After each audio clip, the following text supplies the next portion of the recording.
training was different then. The training you got here, most people did a rotating internship. So you got a little taste of everything. You could make up your mind what you wanted to do better if you want to specialize. Now, if the internship, if you're going to go into ophthalmology, you do an ophthalmology internship. And that's why I kept emphasizing that we train doctors here, ready to take care of everybody. There was something about the way nurses and doctors were trained to be nurses and doctors, not specialists and I'm a knee surgeon and I'm a hip surgeon. Parkland was a very good hospital. I imagine the best in town because we certainly had the best doctors here.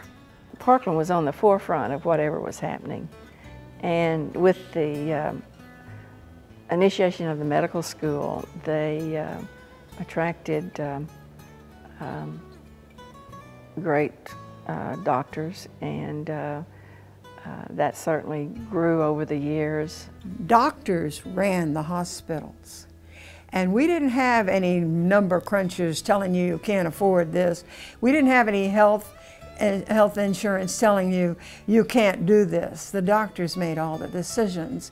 The Department of Medicine, I had November and December, and in December on Christmas Eve I was in charge of the area where the people with polio were here, and I believe it was either 36 or 38 patients that were there, and for a young guy like me, that was a toughie, and 2 of them died.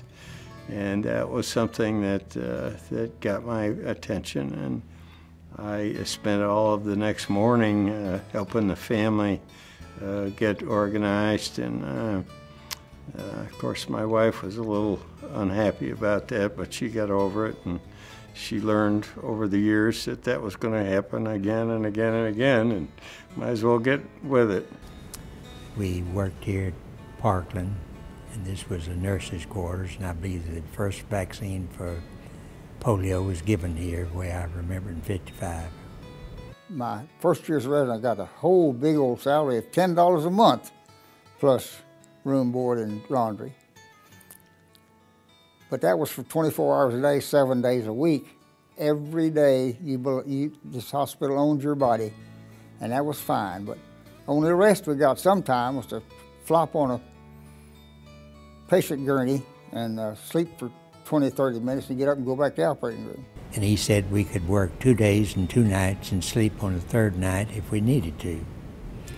We always ate in the dining room with the doctors, and we always let the doctors go ahead first if the doctors came in while we were standing in line, because they were always in a hurry, it seemed like.